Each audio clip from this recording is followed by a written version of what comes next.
Hey everybody, welcome to an episode of Unlocking Growth. This is a newer podcast on our network. I'm super excited to share it with you. I am your coach and host, Brian Stone. I am a serial entrepreneur and business coach, and this show is really all about coaching.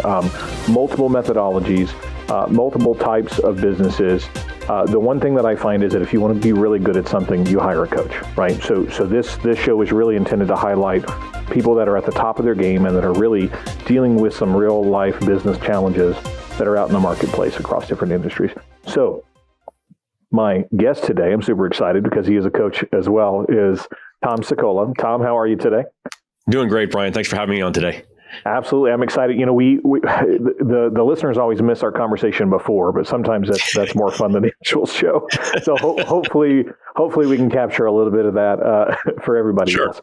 And this is totally unscripted because I find the conversations are best that way. But I do want to start with this show about a little bit about you, Tom, and what your coaching methodology is, you know, what your style of coaching, if you will, and how that would apply to our listeners. Sure. A very quick background. I started out as a naval officer. I was on the USS Los Angeles. So my leadership laboratory started in one of the greatest ones that we can be in is the military, seeing different styles, the way, different personalities come together and the impacts of all of that. And then, after a couple of years doing things after the military, I was in corporate for 14 years. So I was climbing the corporate ladder. I was in various levels of leadership and management, et cetera, until I got to what I consider the highest level that I sort of really felt comfortable with was I was senior operations director for multiple accounts with the company that I worked for, seeing various accounts, again, different leadership styles, different people, different challenges, very high-paced environment, calls at 2 a.m. because things aren't going right, and personnel issues and operations and delivery and all the rest of this good stuff. And all throughout that was leadership, was working with the people. And whether it was, we're dealing with KPIs or we're dealing with emergencies because a hurricane's coming through here and we've got a data center that we need to keep up and running regardless, all these different things really focused on the people. And so a lot of the coaching that I really gravitate towards these days is coaching businesses when they have people. I shouldn't say people, dealing with teams, right? So you have these managers, for example, who are getting promoted into new positions. They were great salesmen. They were great technicians. So they'll obviously make a great leader of these technicians and salespeople because that's just, conventional wisdom, right? Sure. Until you take into account the Pareto principle. No one ever trains these people how to succeed at the next level. And then as you get a bigger and bigger business with more and more levels in that org chart, there are more and more complications, more and more nuances to leading and things that have to be involved. And if you don't train people and you don't set them up for success, then they're going to fake it till they make it, or they're going to fake it until they go find someplace else and use the lessons that they learned while faking it to go benefit somebody else. So that's really where I focus these days. I love that you brought that up, Tom, and I would love to have a conversation about that exact thing, because we talked about this a little bit offline, but the reality is a lot of business wisdom or classes or workshops or masterminds talk about how to start, and they talk about what it should look like at scale for an org chart, but they don't talk about the messy middle, right? We talked about that earlier. They don't talk about what it takes to get there. And you said it perfectly, saying, just what makes you promotable, i.e. sales or whatever that level up is, doesn't necessarily set you up for success in that next role. Right. So how do you approach that? I mean, how do you, because you have to have some level of success to see people advance, right? But I mean, sure. When you're coaching other businesses, you're coaching CEOs or leaders, how do you tackle a problem that's so common like that? So first of all, you have to let people know a couple of different things. First of all, it's okay to ask questions. Admitting that you don't know something, going to people who are experts in a certain arena is not a sign of weakness. Okay, it's a sign of strength. It's showing that you are comfortable enough in who you are to acknowledge your strengths and look to try and shore up the areas where I didn't even call them weaknesses, but things that you may not be the best at, and that's okay. And so it's much better to spend an hour with an expert who can train you to do something properly than fumble through it for months and have everybody wonder, what the heck are you doing? Because the reality is people will notice where the gaps are. They'll start to see where the edges are fraying. So you'll actually gain credibility with the people who work for you if you go to them and say, you know what, this is not an area of expertise for me. I know you're great at this. Show me how it's done. You gain credibility because then people are going to know that you're not faking it, that you will go to help when they need it. And there's comfort in that. So I think that's a very big portion of it. So being able to admit when you're not good at something, being able to admit when you've done something wrong. Hey, you know what? I tried this. I screwed it up. I need some help. That's okay. Well, and what you're really talking about there is vulnerability. And I think that there's a lot of fear of vulnerability in the business space because of that, like you said, fake it till you make it. And I really don't like that phrase because I think that you gain a lot stronger culture if you're willing to be upfront and honest. You know what? I'm not the best at this, guys, so let's work on it together. Or here's the steps we're taking to be better. Yeah, absolutely. And let's be real, especially when you're talking about people, the people who you're leading, if they are experts at something, they love the fact that you acknowledge their expertise. The opportunity to shine and prove what they're really great at is a fantastic opportunity for these people. Again, as a leader in some of these organizations, if I had the opportunity to have one of my guys who was an expert lead something, prove their expertise, and then go to my superiors, higher in me and say, by the way, Sarah or John or whomever is the one who spearheaded this, and I'm going to have them give the demo because while I can provide it to you, they are truly the experts and will be able to answer your questions way better than I did. Talk about shining a spotlight on there. They feel awesome about it. There's a gained confidence that Tom's going to bring the right person in as opposed to feeling like he has to take all the credit or whatever. It really does build a stronger team. And this idea that as a manager, I need to be in charge of everything or have the spotlight. No. All right. As a leader, you are the best when your team is excelling. And I think that's part of what people have to not be afraid of. Your people are not going to take the glory away from you. All right. In fact, you will get the credit for developing a highly qualified team that can get things done. That's the best way to do this, not feeling like you have to be the one who does everything. I love that. I love that. So, and clearly, Tom, you're passionate about the coaching space. So, I would love to know what brought you to the decision to actually, build a coaching company and focus on that messy middle, if you will. Walk me through how you got to where you are now. There were a couple of different things that came along with it. Honestly, probably what a lot of people are experiencing right now was burnout. I had continued to work these very high stress, high pressure jobs. I used to judge success based on my titles and my paycheck, right? That's what success meant. I was in the corporate world. And what I started to realize was that it became less about the things I was passionate about and more about some of the corporate politics, meeting the KPIs, making sure the client was happy about this, regardless of whether or not I felt we were going down the right path. Having to squelch my professional opinion on some things because somebody didn't want to hear what I had to say. And so after a while, I realized this was more and more what I was going to continue to be asked to do. And so I had to take a step back because honestly, it was affecting a lot of things. It was affecting my mental and physical health. And, that bleeds into all aspects of things. I mean, I'm a father, husband, part of my local community. And if I'm exhausted and unhappy and upset, I see that in the people around me. And so when I said I needed to look for something else, I sat down and said, what is it that I truly care about? What am I passionate about? And I realized it was the development of my team. I never felt as good in any job that I did as when I helped somebody get promoted or when I was able to say to them, hey, there's this opportunity. I think you should go for it. I even had some people say, wait a minute, you're telling me I should leave? I would always tell them, it's not about whether you should leave. You have a skill set and this is a fantastic opportunity. You should go for this, and then to see them go for it and succeed and move on, that was very fulfilling for me. And then I had talked with a colleague of mine who said that they were a business coach.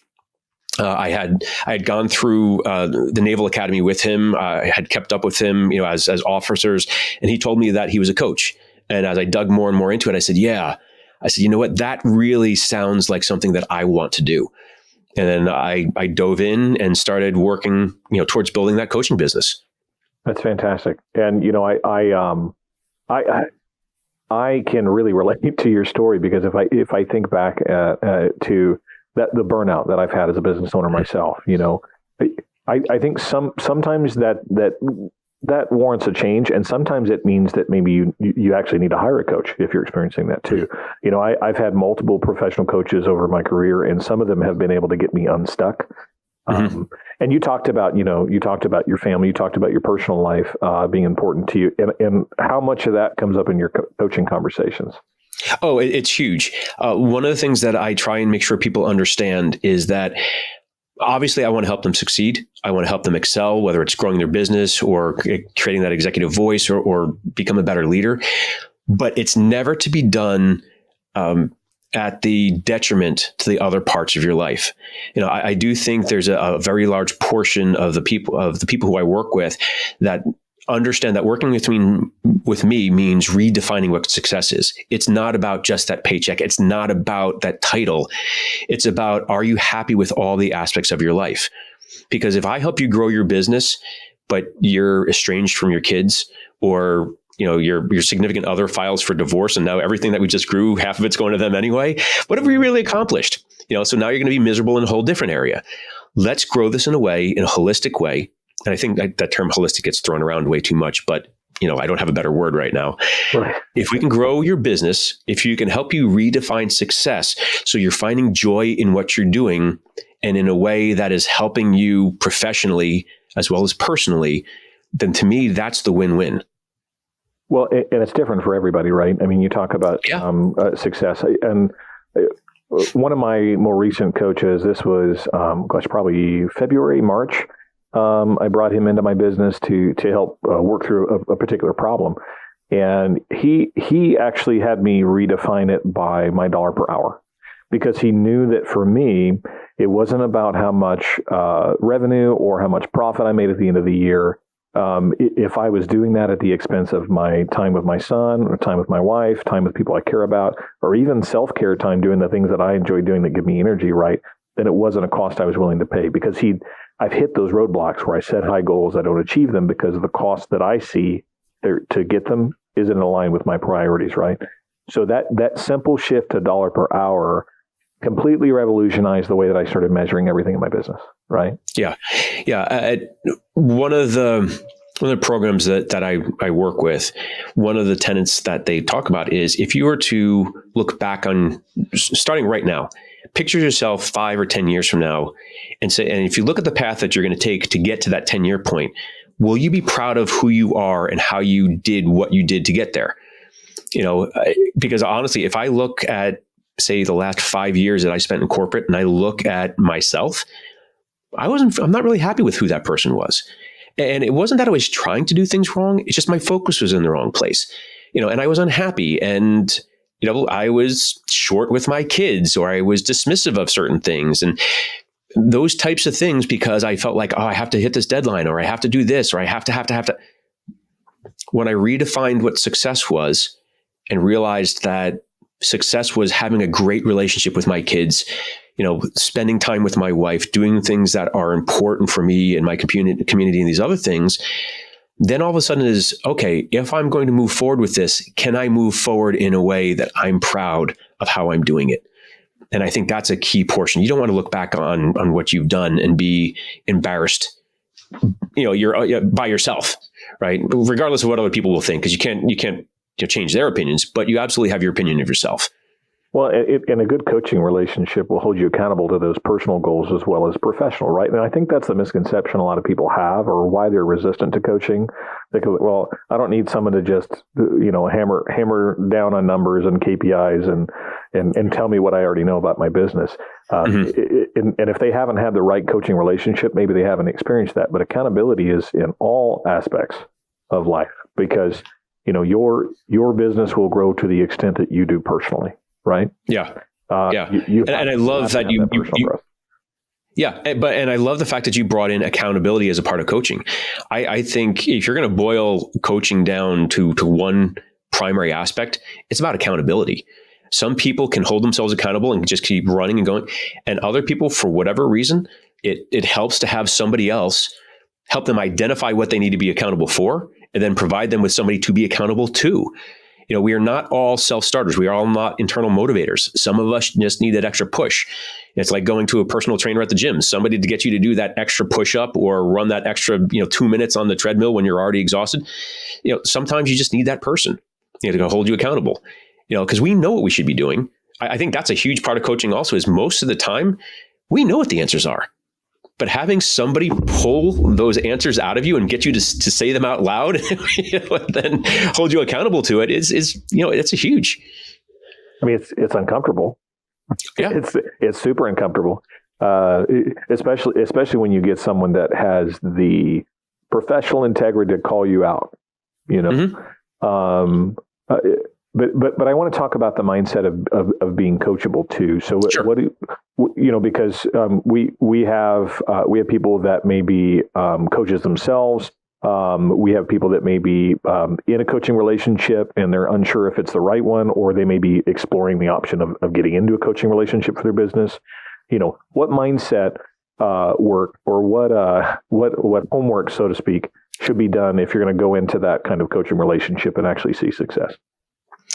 Well, I think you hit on it before. There's a certain amount of vulnerability that you have to be willing to assume for yourself.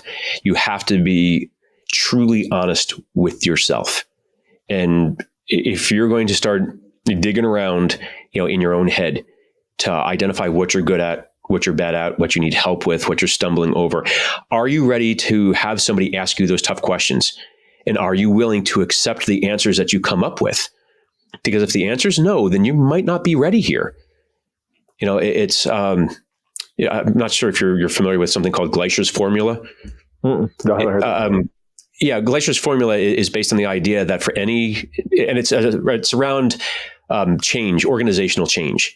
And it really means that for you to achieve the ability to change comes down to whether or not you've identified the first step to change, whether you know where you're going, and whether your current pain point is high enough. And if you are zero on any of those, you're not getting anywhere. And so the reason I bring that up is you have to have a personal pain point somewhere, which is making you say, I can't keep doing this, or I can't keep doing this like this. Something has to change. All right. And if you are not willing to admit to yourself your own culpability in whatever it is that's going wrong in your life, then you're not ready for change. You are not ready for coaching. Because I can't change the other people around me. I can't make them different. I can change how I'm approaching things. And realistically, that's the only thing that I can truly impact. And so until you are ready to admit that you are the one who has to change, or you are the one who has to take the steps to impact this, then you're not ready to be coached. So what kind of questions should I be asking if I want to get into a coaching relationship with you, Tom? Because I think this is a misstep too for a lot of people within our industry, right? So let's say I'm prepared. I've done the mental energy. I'm willing to admit my own culpability and the issues that I have. Right? I'm ready. What questions should I be asking you in the interview process, and the onboarding process, and the discovery process to make sure that it's a good fit? I think we find out as much as we can about each other, about the styles on how we work, what sort of flexibility that we have. My goal is to meet the client where they are. All right. And so I think that's highly important. I don't want to go into this with any preconceived notions. And so I think that would be a key thing to ask any coach that you're going to talk about or to try and engage is, if you were to say to them, where do we start? If they come back to you and say, you're right off the bat, well, we're going to do this, and then we're going to do this, and we're going to do this, and we're going to do this. I feel like the coach should be coming back to you with another question. Where are you? What are you trying to achieve? Let's identify that gap between where we are and where we're trying to get. All right. So then so that the coach can meet you where you are. Because if the coach is making an assumption that you're already here or somewhere else, it's not going to work. It's not going to make sense.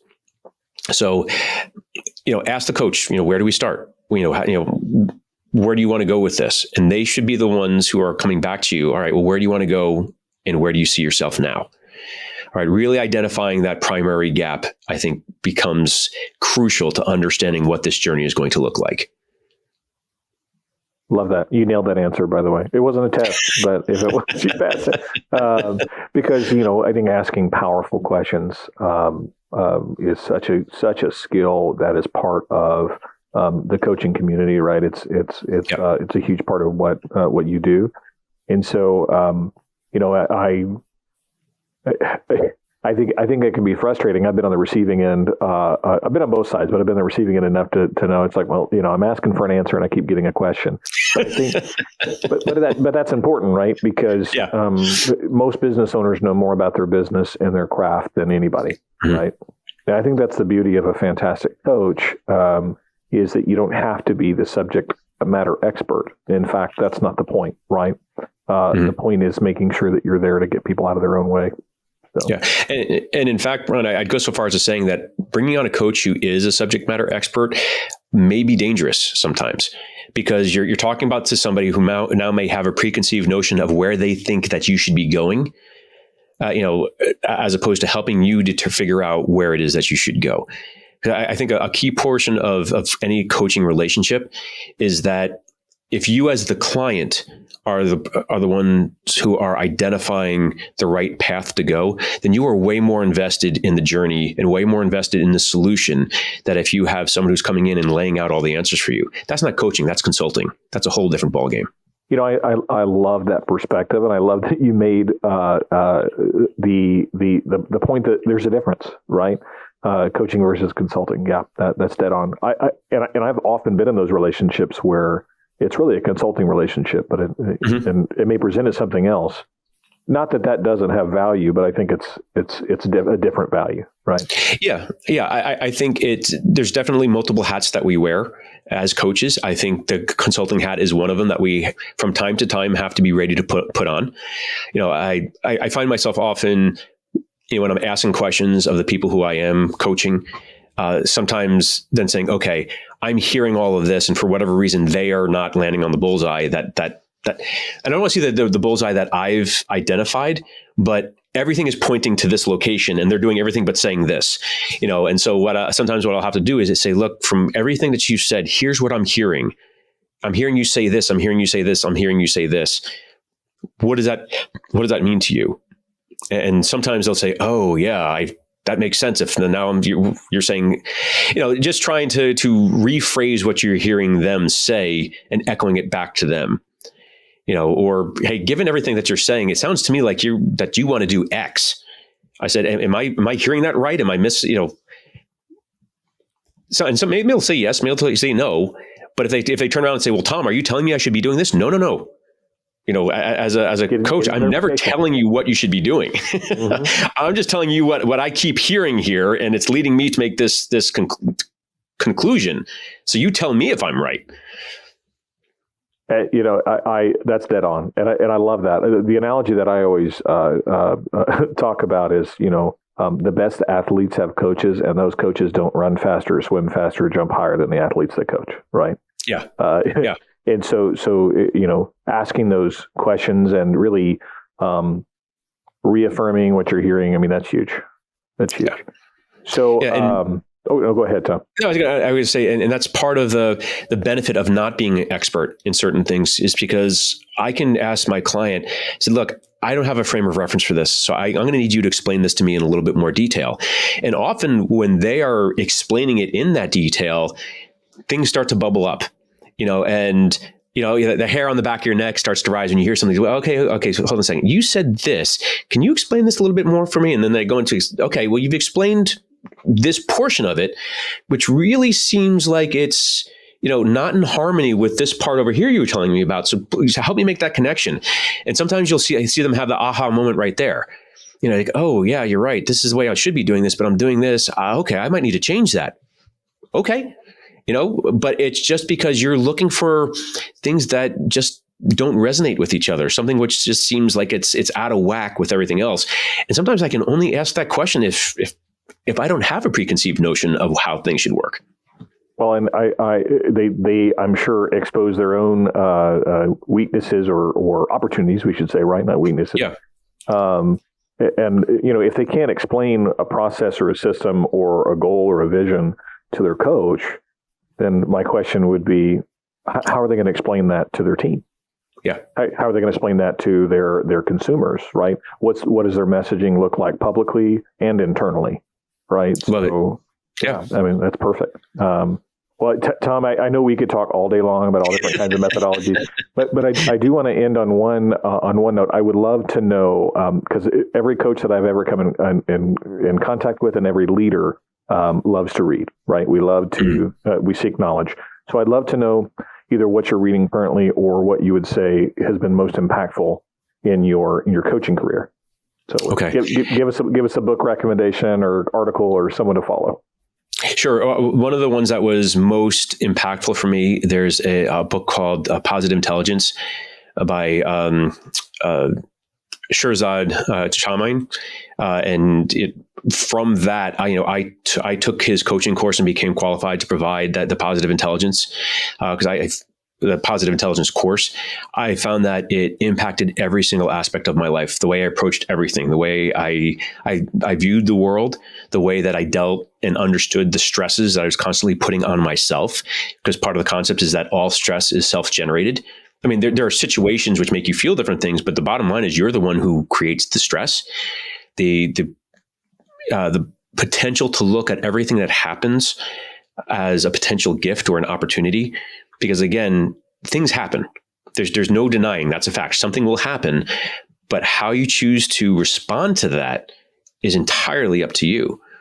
And it wasn't until I really embraced that and accepted that I was able to change my mindset from one of, why is this happening again? And how can it, to one of, okay, there's an opportunity here somewhere.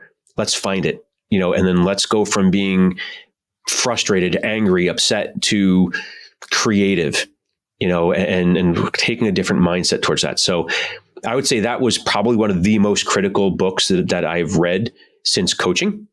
And there are other great books out there running the gamut, whether you're, in a small business or operating corporate and things like that. And I could talk books and stuff like that all day with you.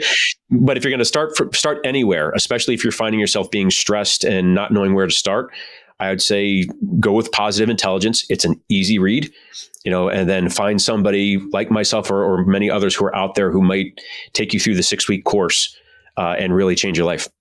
Man, that is so good. Yeah. I mean, Positive Intelligence. I'm adding that to my book list because I have not personally read that one. And I love the idea of, taking yourself out of the victim seat and putting it in the driver's seat. Right. So that it sounds like it hit on some of those topics. So fantastic. So how can people find you if they want to follow you? You have a podcast yourself. Is that right? I do not have a podcast myself. I'm getting on more and more podcasts. I mean, thankfully, my message is getting out, and people are starting to see what I'm bringing to the table and what the styles that I'm using, and they're finding that it resonates with some of the things that they're trying to put out there.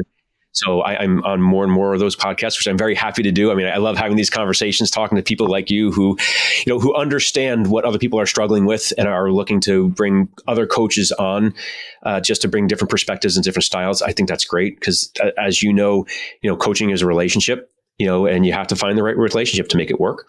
I am on LinkedIn, so you can happily find me as Tom Sicola on LinkedIn or. Focal Point Coaching is another one on LinkedIn, which you can find me at. Those are probably the two main ones. I have to tell you that I am working on updating my website, so it's in currently under construction right now. So it's going through main revamp. But probably through my website or direct message me, email, things like that. Happy to talk to anybody, answer questions, and help point them in the right direction. Because like I said, coaching is a relationship, and if they're looking for answers, and I'm not the right person, my goal is to help them find the right person. Awesome. I love that. Love that, Tom. Love the conversation. Really appreciate your time today. Really appreciate your insight and your book recommendation. And so I will make sure that our listeners know how to get a hold of you too. And so check the show notes if you guys are listening and you like some of the stuff that you hear from Tom and you want to connect. Otherwise, have a fantastic week. Have a fantastic life and business, and I hope you have a fantastic holiday. Thank you. And really, again, I appreciate the conversation, Tom. Anything else you want to say before we sign off? No, I appreciate this. I guess, yeah, I will say one other thing to everybody out there, because you mentioned the books and things like that. There's potential for infinite growth. There are great resources out there. If anybody finds themselves stuck, there are so many resources and so many people out there willing to help, whether it's a coach, a mentor, a mastermind, a book. I mean, there are resources out there. Be creative. People will point you in the right direction. You just got to ask. Love it. Love it. Well, thank you guys again for listening. Again, my name is Brian Stone. You've been listening to Unlocking Growth. If you are interested in finding out more about how to unlock growth in your business or connect with people that can help you do that, make sure you stay tuned for more great conversations. Thanks, guys.